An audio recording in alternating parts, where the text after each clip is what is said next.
Slug, the king of all the slugs. Remember when they were demons? So they have a Dokkenfest. Brilliant. Why not? Brilliant. So he's been out a few days. Let's have a look to see why people do and don't like him. I mean, the only reason you wouldn't is probably because he's an Namekian. He's low key on the worst side, right? Because I mean, one of the more the villains from the first movies don't really hold a candle to what we've got today, right? So, yeah. When was the last time you see Slug? I think it's somewhere in there. Do you know the crossover, the Dragon Ball crossover, right? Somewhere in there when he's brought back alongside Turles. That's a bit of a random one. So yeah, okay, let's have a look. So demonic power, inhuman deeds, and movie boss is the 170%. So great, another demonic power. And actually, inhuman deeds. You get the 200% buff for terrifying conquerors and space traveling warriors. I mean, yeah, if you're gonna rock movie bosses again, then terrifying conquerors and space traveling warriors alongside is a really nice go. Same with inhuman deeds. Demonic power, well, yeah, I guess you're gonna have like terrifying conquerors there because of Broly, but you ain't you ain't gonna rock him alongside that, right? Movie boss, I feel like become now a bit of a cheat code because it's all too easy just to have movie boss moniker, and then you run him with everyone. But demonic power in human deeds is quite nice. So we have an entrance animation, and it appears to be 200% attack, reduced damage by a third for the rest of the battle, and creates the domain Earth, shrouded in clouds, for 3 turns when there are 3 or more demonic power allies on the team. So that kind of puts you on that path. Alright, fine. So that's nice. What does the demonic power do, this thing? Right, so all enemies and category allies, so if you're against demonic power, oof. Right, enemies and allies get 15%. Great, so don't use it against an enemy. Increased damage received by superclass enemies and allies by 10%. Yeah. An additional 15% for characters who belong to the Earthbred fighters. Okay, so increased damage received by superclass enemies and allies by 10%. Why would you do that? An additional 15% for characters who belong to the Earthbred. So you would get 15. So in essence, you and demonic power allies get 15% to stats. Great. You're gonna do it because of the team restrictions. So great. But superclass enemies would clap you for 25%, which would be astronomically bad. I mean, it'd be offset by the 15%. So basically, you just get hit by an additional 10. Really, is all it is, and it's 15% off that 10. So it's not the biggest of deal. But at the end of the day, that is probably the worst, the worst one of these I've ever seen. This is bizarre. This domain is just ass. But you do get 33% damage just for yourself. Shocker. So Tuki 200%.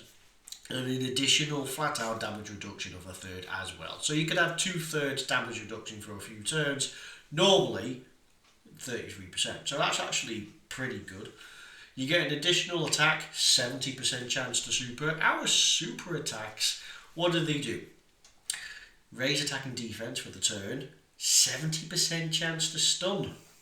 I'm seeing additionals. 2 reasons. One, it's a 30% buff, great. And a 70% chance to stun is one of the better ones we've seen recently. Usually it's 50%. I mean, I get it. Stun is pretty powerful, right? I mean, Seal's always nice, and he's usually more guaranteed, but you still take damage. Depending on the enemy, even normals can hurt, but stun, that is powerful, where applicable. Plus an additional 50% to stats of each attack performed, 200%, so 4 attacks will do us. So when you get an additional built in, so at least you'll get 1 in there, so you'll get halfway through just by doing your additional normal, which actually is pretty bonkers because you'd have doubled your start turn stats. For C's enemy super attack, in which you receive the 5th attack. Wow, that's pretty bonkers. And you could supposedly do that because, well, I mean, you're going to be able to tank a little bit because you have. I mean, normally under the right situation, 2/3 damage reduction, 200%. That's not too bad. You'll be on a 200% team. I reckon you could actually. I reckon you could actually tank those. Take a whole bunch of hits. Probably by turn 3. Again, it'll be turn 3. Or turn 4, depending on the rotation. I mean, that could be pretty good. You want to keep him on rotation then, for sure. He has to get hit. 6% HP when 66% or less health at the end of the turn. Recovers 10% HP at the end of the attacking turn. And all allies get 2 ki while in the domain. That's flat out all allies, period. Does work with extreme and super, but of course, if you are super class, that's probably better for you because, as I say, it's while you're not going to get this buff, super class allies and enemies would actually get hit. So yeah, it's interesting how you can. Well, I suppose it'll just be all extreme class, right? Just don't pop this around the because like the domain would only be for this guy because he has his damage reduction that allow him to build. 6%, essentially 16%, right? That's not so bad because they are 2 separate stacks, so it is actually 16%. Seems good, seems powerful. Having 200% and then essentially another 200% off that. Well, it's different. You get 50% off the 200, and then you get another 50% off that new number, and then it keeps multiplying. So you end up with separate builds up of the new revolving number. So it's not quite 200%, but in essence, yes. Right, so this is probably going to be one of the more strongest things, because it appears to be flat out, whenever you just take the 5th hit. I don't know, I mean, it'll be starting from the turn in which you get it. So again, it'll probably be the next one, because it's hard to imagine that you'll take the 5th attack and then you'll get it. And it won't trigger on the 4th that you know you're going to get the 5th, because reasons. So it'll be the turn after you take the 5th. So your 6th attack onwards, or rather the rotation afterwards, you'll get it. I'm going to imagine you'd only see that on this person's rotation as well. You wouldn't see it for the rest. But having that scouter ability, it's a short haul. 5th attack in battle is likely to short haul. It would suck if you were on turn 3, because then you'd have to wait for turn 3, and then you'd have to wait for turn 5, just to actually get anywhere out of that, which is one of them. So again, I think altogether, realistically, you are looking at turn 4 and 5, pending on rotation, just to actually have a scouter, and that's pretty good. But yeah, so super attack, well, okay, really, really strong, where applicable. Outside of that, just still having the defensive buff is going to be nice. I can see why people like this guy. Demonic power, it only really refers to Demon King Piccolo. So you can have 200% from the Namekians if you basically run Demon King Piccolo. That's essentially it.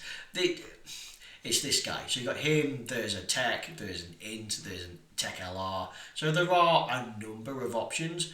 I think this guy has had an easy aim, but the rest, we need more Demon King Piccolos realistically. I mean, if this guy gets one, I can't imagine that there is a DB Saga event coming around the corner with a pretty powerful Demon King Piccolo. That would be pretty insane. It is most likely 10th anniversary. Oh, well, not 10th anniversary, but beyond the 10th anniversary, sorry. So that could be something. Right, okay, so links, skills, builds, teams, you name it. Demonic Ways, sure, why not? 2 key 10% stats. It's not really going to come into play because, again, Demon King Piccolo and Dabura are going to have that, and margin power, or some margin power. So, again, not really a thing. But if you're going to use them alongside these guys, it is stats. Metamorphosis is pretty good all round. Namekians will be a pretty good one. That heal in particular, alongside some of the others, could just work out clutch. Big bad bosses as well. always nice. And Thirst for Conquest, so that alone gives you your 40% to stat. So if you want to, if you ever had this unit, if you did something and got this unit, you use those gold linked level skill orbs, or the rainbow ones, right? And you would get that to level 10. Use your gold and your rainbows for this, because this is one. Nightmare's nice, Fierce Battle's nice. But like looking at Demonic Ways, Metamorphosis, Namekians and Big Bad Bosses, the potential here for, I mean, what have we got? Oh, and Thirst for Conquest. You got 40, 47, 57, 67% defense, and presumably, yeah, 67% attack and defense, coming in with 2 key, and yeah, you get 2 key out of it. Plenty of heal, because I mean, look at that. That's 12% heal. 12% heal, 2 key, 67% attack and defense. Just in these. Because then you got like these coming in. So if you took the time, or rather spend those skill orbs to actually get him to 100% to level 10, man, even at 55%, this unit is going to be good. So 55%, right. Now I see why he is utter ass.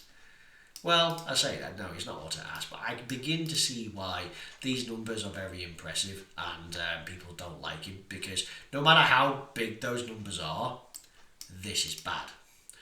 The reason being is the multiplier, the 170% or 200%, the difference between your start of turn stats for the 200% makes a world of difference when you got this, when something that we realistically, approaching the 10th anniversary, our Dockenfest big time shiny new units shouldn't be less than 5 digits. Honestly, I feel like they should be closer to this, but no, you just cannot have, that is pointless. We need to have more. This needs to be the 55%, period. That's just minimum. And if really, honestly, I reckon it should be closer to that. Honestly, at this point in the game stage, considering how difficult some of these events can be, considering you want to make this unit really good, because it's a Namekian, that's kind of what I would personally think would need to be the minimum. But regardless, okay, so can be good. I mean, I think it's because damage reduction. Potentially we got 66% damage reduction. We're building up quite rapidly. We can stun the enemy, which is probably going against this guy's favour in terms of defence. Attack's looking pretty good. It's actually looking fairly good all round. Even at 100%, it's not bad. It's a little terrible at 100%, but at 55%, this attack stat seems appropriate. So that's good. I feel like they kind of got those numbers backwards there a little bit, but yes. It is going to be fairly powerful though, because as I say, you're going to get 200% attack on this, and that's going to be for the first few turns, of which you're going to be able to easily build up, have the damage reduction. Each super attack is going to be pretty potent. Chances are you would pop this, just don't use it against a super class, and then you're good to go. Right, what's he good on? Namekians, by far the strongest, right? Yeah, Power Awakened Piccolo is just not going to compete, just won't. It's a few years old by now, shocking, I know, coming up to nearly 2 years. So he's decent, but again, no. There is the gifted, no, yeah, Worthy Rivals, he's a Piccolo. He can be good, he stacks. I can see some legitimate use out of him. But again, this Namekian is by far away going to be the best. But he only really works with Demon King Piccolo and Overlord Slugs, which at the moment are underdeveloped. And you wouldn't run him. However, should you run Namekians, he is going to be, if not the lead, he's on the team. Power of Wishes, you just do not. Demonic Power, okay, yeah, sure, Movie Boss, sure, Inhuman Deeds. I like these. I like how you, with these links, you can get quite a lot out of this. I mean, Metamorphosis itself is going to work with, like, Easy Agent Ember. It's going to work with Transforming Freezer, Cooler, Transforming Cooler. I mean, just the roster here is basically because they've got Metamorphosis, is basically it. Not just big back bosses, right? Dragon Ball Seekers, okay, Dragon Ball Seekers, the main thing going for them is Ginyu, and this is just not a thing that they've got. Thirst for Conquest is nice. There is more options here for Thirst for Conquest. Even the free-to-play Cooler Army has Thirst for Conquest. So, what else we have? I think Prime Battle LR Dr. Wheelo has Thirst for Conquest. Could be a good one. But anyway, you're not really going to use them on these three. There are more potent teams. Terrifying Conquerors, possibly, because it's more akin, yeah, okay, fine. So these four and the Namekians is really what we're going for. Amazingly, top 25. Honestly, don't be fooled just because it's all full of Cooler and Freezer that you think he's terrible with the Namekians. It's literally Big Bad Boss and Metamorphosis which is going, but outside of that, Demonic Ways would be huge for them as well. So additionals would be the way to go. You could go for crit. I mean, he has a lot of attack, so a small amount for crit and a small amount of dodge because he doesn't have it. You could argue no dodge because he's supposed to take hits, and I could actually understand that. So again, you quickly build up that scouter. So you go for mainly additionals, little bit of crit in there.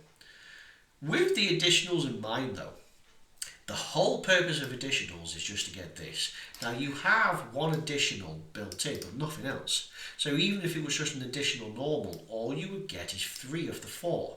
But your following rotation, you'd still be able to fill it up. You don't get an extra attack in. By this point, you'd only get an additional 30% buff. But it is another chance. I mean, what are the chances you're going to fail 2 70% in a row? Right? Well, I don't know about that.